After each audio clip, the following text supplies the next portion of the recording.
Olá, bem-vindos a mais um vídeo na série Essencial do Full Stack, onde eu apresento os diversos fatores que influenciam na construção de uma solução, mostro como nós podemos nos preparar para trabalhar e para aplicar isso e, claro, em cima de um exemplo prático para facilitar o entendimento de tudo que eu estiver apresentando.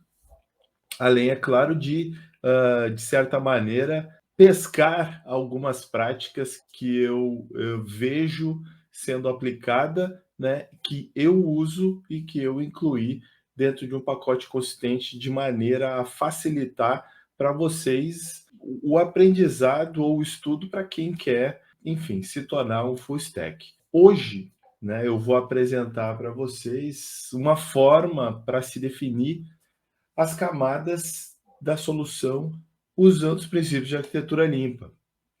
Afinal, a arquitetura limpa é o conjunto de princípios que foram extraídos de diversas arquiteturas. Então, de certa forma, ela é genérica o suficiente a ponto de você poder definir um monolito e evoluir aquele monolito para microserviços, transformar em streaming, enfim, não importa o tipo o estilo arquitetural que você vai usar, o importante é como você aplica os princípios que ela te apresenta, beleza? Mas antes de começar, bom, na semana passada eu trabalhei as duas caixinhas aqui de consistência, de arquitetura para consistência e confiabilidade na comunicação. Não exauri o assunto, claro, impossível dentro do tempo aqui que eu tenho de vídeo, que senão ficaria muito grande, mas eu trabalhei três elementos, né, em três vídeos dessas duas caixinhas, e hoje eu quero focar um pouco mais em termos de engenharia do projeto desses elementos que eu trabalhei na semana passada. Então tá, só para recapitular, o caso de referência que eu estou utilizando é um e-commerce que eu desenvolvi e muita coisa ainda vai ser feita, ou seja, eu vou incluindo novas funcionalidades conforme eu for apresentando as técnicas de maneira que vocês possam acompanhar todo esse processo de desenvolvimento. Então, atualmente, a nossa solução possui um serviço, esse serviço, de forma transacional, ele grava as modificações, as operações dos usuários, gera um espelho dessa operação numa tabela, propaga essa operação através do padrão Outbox para o Kafka, de maneira que possamos reutilizar esses eventos de mudança em outros serviços, ok?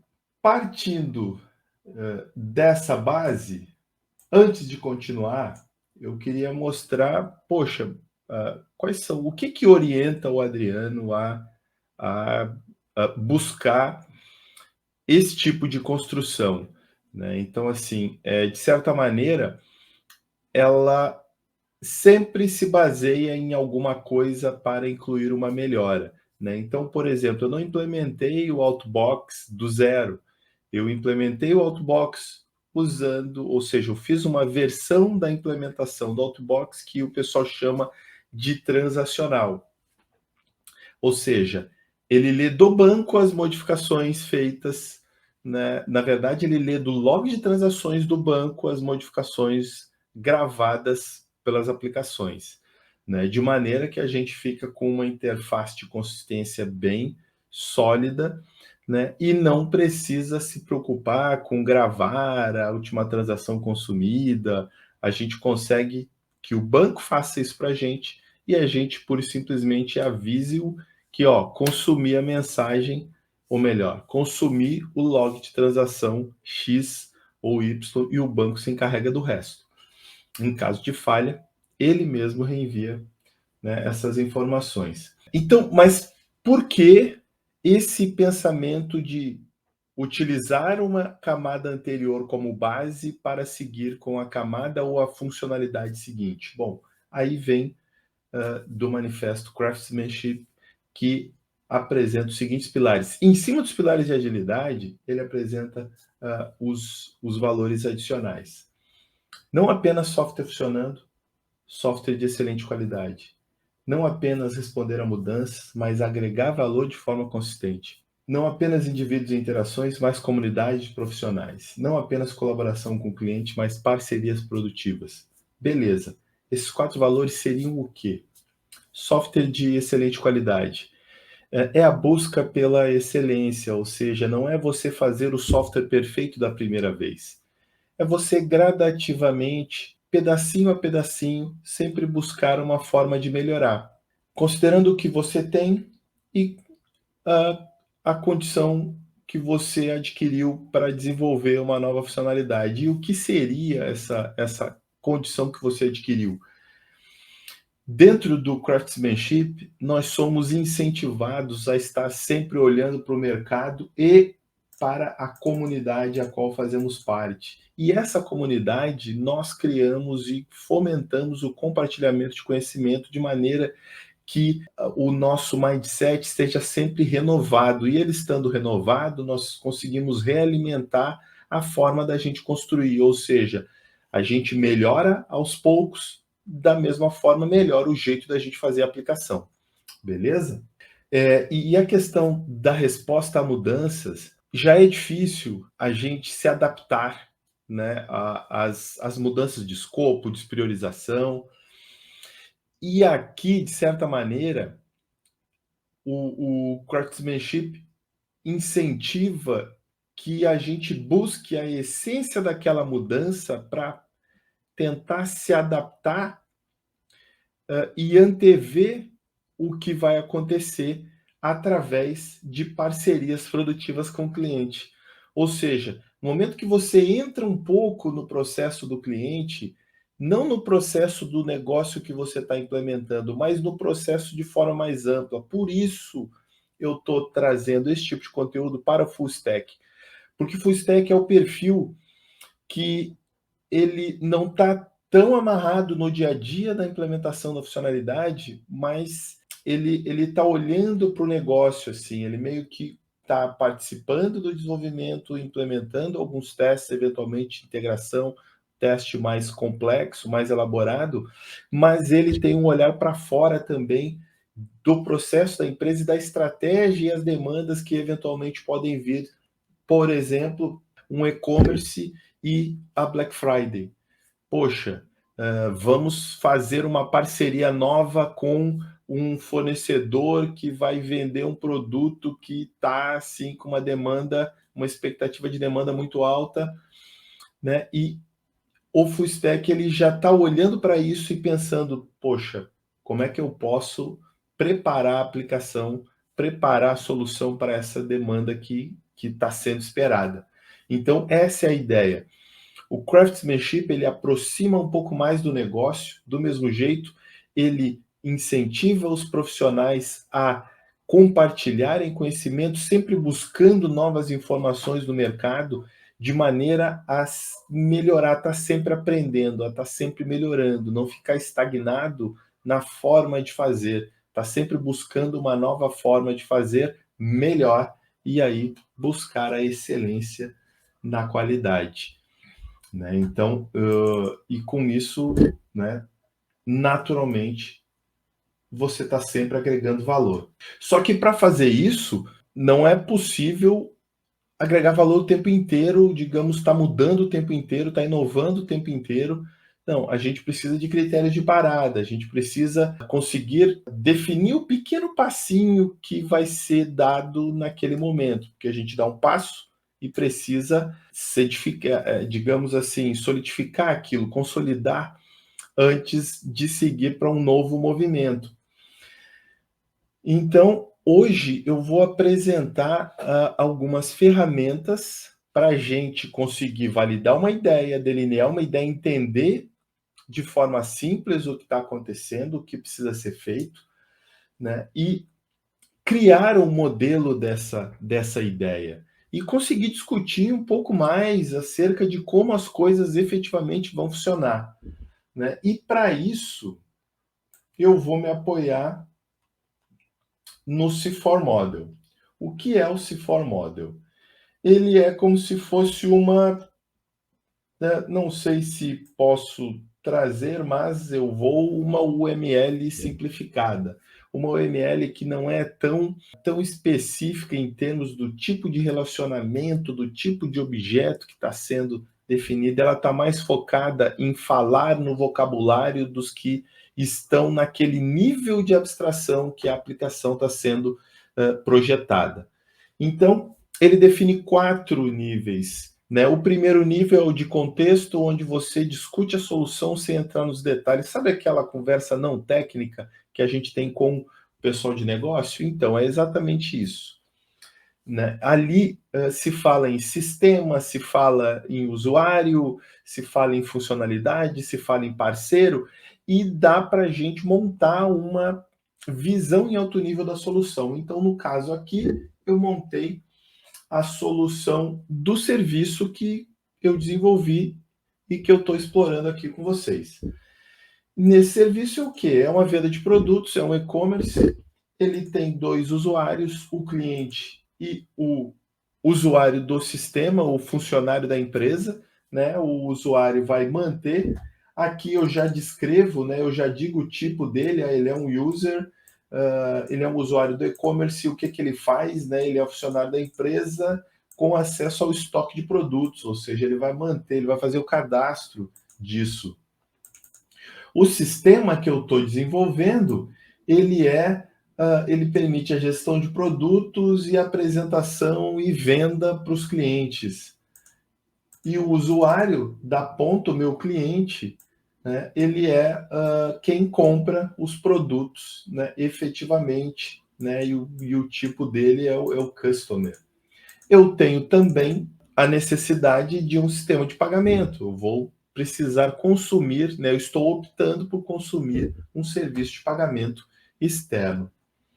Ok, está aqui a minha solução. Eu consigo conversar, poxa, o meu cliente, o meu parceiro de negócio, ele entende o que vai ser feito, né? Então você vai fazer um sistema de venda de produtos, né? Como eu tenho 2 perfis de usuário, caso falte algum, ele vai poder falar. Eu vou até aumentar aqui um pouquinho para facilitar. Então, assim, se faltar algum usuário, se faltar alguma funcionalidade em alto nível que impacte o usuário, ela vai aparecer aqui e o seu usuário vai entender o que você vai fazer. Partindo daqui, então assim, o C4 Model, ele tem nas cores azuis tudo que faz parte do sistema que você está desenvolvendo, na cor cinza, tudo que é consumido pelo sistema que você está desenvolvendo, né? Então, assim, se é cinza, você não controla, se é azul, você controla. Ou seja, você configura, você atua nele diretamente, né? Não apenas consome como o serviço de pagamento aqui, né? Então, a legenda, né, usuário, sistema, e a gente vai ver outros elementos agora mais à frente. Então, vamos lá. Antes de evoluir, eu quero trazer mais um ponto importante aqui. Eu listei uma série de módulos. E qual é a ideia, né? Lembra quando eu falei de critério de parada? Então, o ponto é, na arquitetura, é necessário que os componentes tenham um papel específico a ser desempenhado, ou a minha arquitetura ela vai ficar muito orgânica. Ela terá uma mesma funcionalidade diluída. E essa diluição da funcionalidade, ela vai, digamos, espalhar a dependência em vários componentes e vai dividir a lógica de construção dessa funcionalidade, gerando uma duplicação desnecessária, elevando complexidade e assim vai. Então, qual é o ponto, né? A arquitetura limpa define para que as coisas que mudam pelo mesmo motivo no mesmo momento devem ficar juntas, e que não mudam pelo mesmo motivo ou no mesmo momento fiquem separadas. Então tá. Mas, dentro desses 2 conjuntos, você pode olhar para as capacidades, né? Porque esses conjuntos, normalmente se olha dentro dos componentes, nas classes. E a gente vai extrapolar isso e trazer para o nível arquitetural. E no nível arquitetural, se olha para os grandes blocos. Então, por exemplo, se eu tenho muitos microserviços, cada microserviço faz uma coisa diferente, eu terei microserviço de usuário, microserviço de compra, microserviço de inventário, enfim, eu terei vários microserviços. E esses que eu citei, por exemplo, são microserviços de negócio. Então, a capacidade deles é lógica de negócio. Deu para pegar?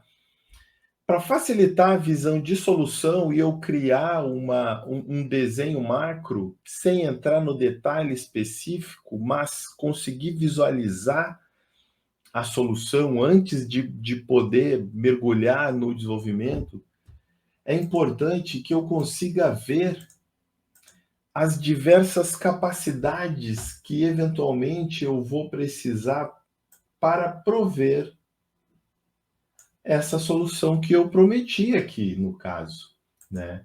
Onde os usuários vão interagir no mesmo, vão interagir com um sistema que vai fazer a listagem, a apresentação dos produtos e a venda desses produtos.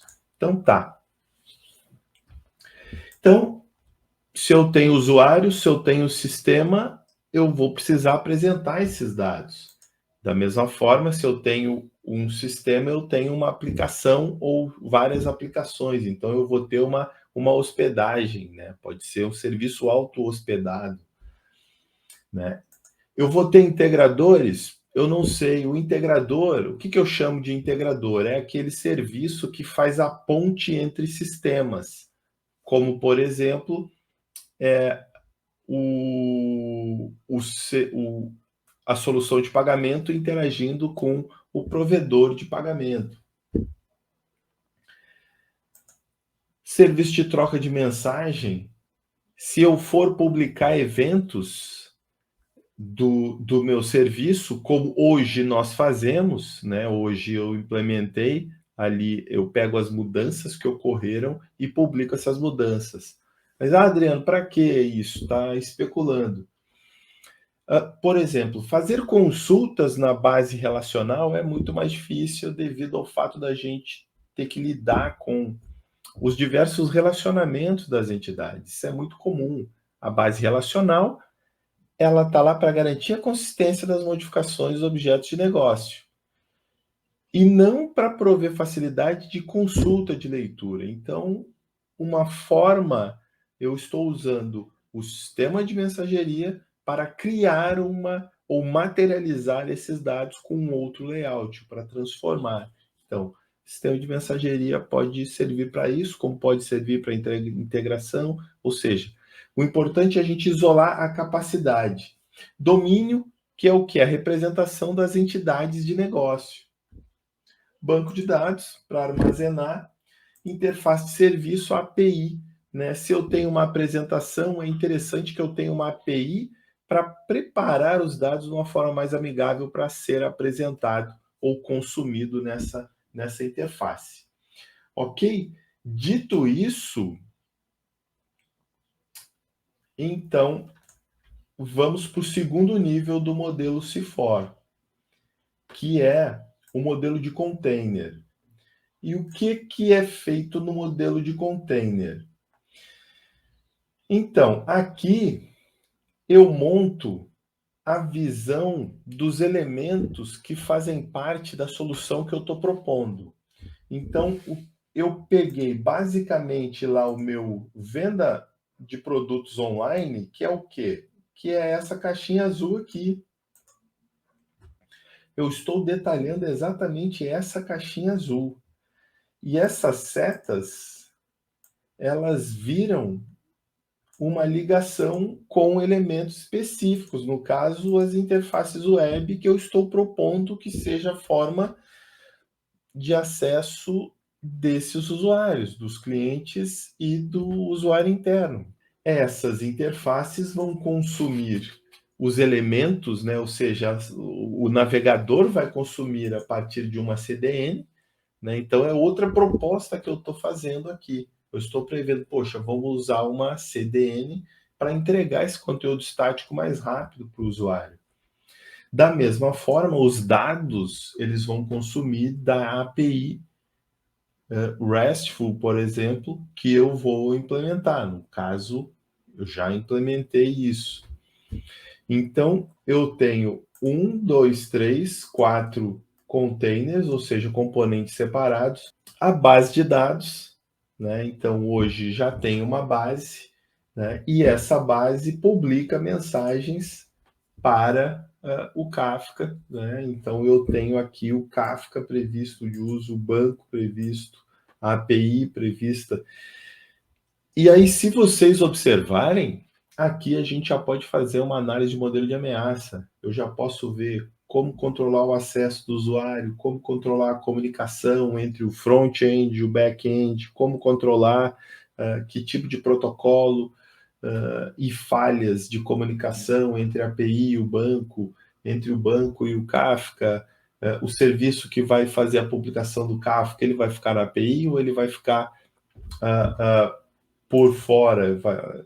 Então, assim, com esse nível de visão, já é possível você ter uma ideia mais concreta, inclusive poder avaliar as oportunidades tecnológicas para se implementar a solução que está sendo proposta, né? Então, é bem importante a gente usar uma simbologia simples, né? E o C4 Model é simples. O que nós temos aqui?